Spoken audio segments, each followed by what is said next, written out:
Morning and good morning everyone. City की report आई है banks को लेकर, काफ़ी ज़्यादा पॉजिटिव है स्पेस को लेकर। आफ्टर आरबीआई ने जब रेट कट की और सीसीआर में भी कटौती की है, तो उनका मानना है कि रेपो रेट कट के बाद ईबीएलआर एडजस्टमेंट का असर जो है वो क्वार्टर 2 में देखने को मिल सकता है। क्वार्टर 3 की बजाय अब क्वार्टर 2 में आप देखेंगे प्राइवेट बैंक्स के नेट इंटरेस्ट मार्जिन में स्थिरता देखने को मिलेगी, स्टेबिलिटी देखने को मिलेगी। 100 बेसिस पॉइंट की सीआरआर, माफ़ कीजिएगा सीआर बोल दिया था मैंने, सीआरआर कट से 2.5 लाख करोड़ की लिक्विडिटी सिस्टम में बढ़ती हुई नजर आएगी।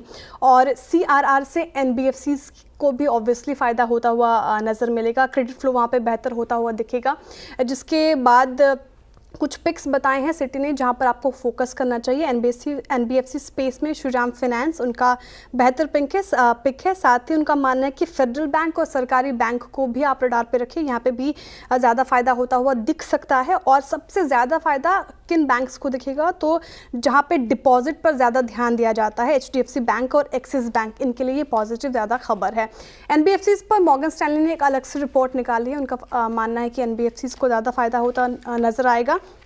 और आरबीआई की तरफ से जो रेट कट और सीआरआर कट आया है, उससे ये संकेत मिलता है कि अब लोन देने की रफ्तार जो है वो बढ़ानी चाहिए, ऐसा मॉर्गन स्टैनली को लगता है। पहले आरबीआई लोन ग्रोथ को धीमा करने की कोशिश कर रहा था, लेकिन अब रुख बदलता हुआ नजर आ रहा है। अब सवाल ये कि किन लोन सेगमेंट्स को सबसे ज़्यादा फायदा होता हुआ नजर आएगा, तो इनमें शामिल है unsecured personal loans, MSME loan, साथ ही अफोर्डेबल हाउसिंग लोन और गोल्ड लोन। व्हीकल फाइनेंस थोड़ा सुस्ती वहाँ पे देखने को मिल सकता है, क्योंकि क्रेडिट ग्रोथ बढ़ने की संभावनाएं कम है, क्योंकि ऑलरेडी आप देखें तो क्रेडिट पेनिट्रेशन ज़्यादा है वहाँ पे और व्हीकल की मांग एक अलग फेज़ में चलती है, इसीलिए। अच्छा, रेपो रेट और सीआरआर कटौती से एनबीएफसीज की जो बोरिंग कॉस्ट है उसमें जल्दी और ज़्यादा हमें असर देखने को मिलेगा, वहाँ पे चीज़ें घटेंगी। और आरबीआई ये देखेगा कि बैंकों और एनबीएफसीज ने सस्ते पैसे का फ़ायदा जो है वो ग्राहक को भी दिया है कि नहीं, तो वहाँ पे भी नज़रें बनी रहेगी आरबीआई की तरफ से। तो फिलहाल ये दोनों स्पेस आपके रडार पर होना चाहिए।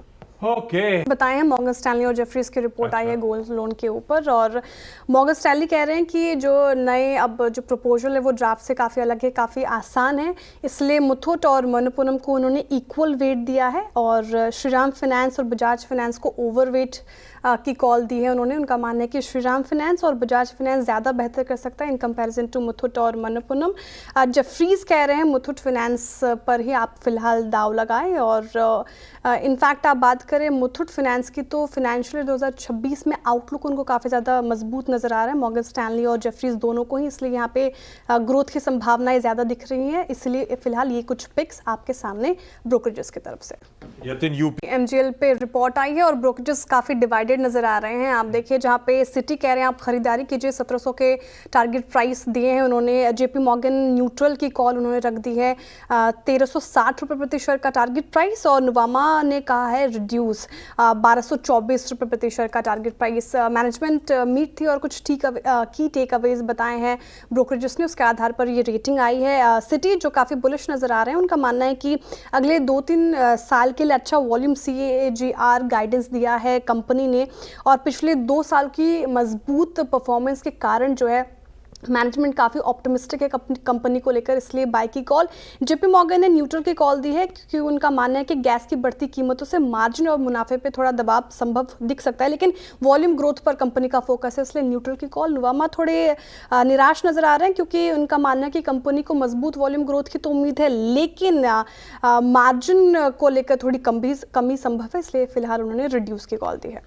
बिल्कुल, देखिए जेपी मॉर्गन की रिपोर्ट आ गई और काफ़ी ज़्यादा बुलिश नज़र आ रहे हैं। 2250 का टारगेट प्राइस रख दिया है, लास्ट ट्रेडिंग प्राइस से देखें तो अच्छा खासा अपसाइड पोटेंशियल यूबीएल पे नज़र आ रहा है। क्या अच्छा लग रहा है जेपी मॉर्गन को, तो उनका मानना है मिड से high single digit volume growth और डबल डिजिट रेवेन्यू ग्रोथ की उम्मीद जता रही है कंपनी।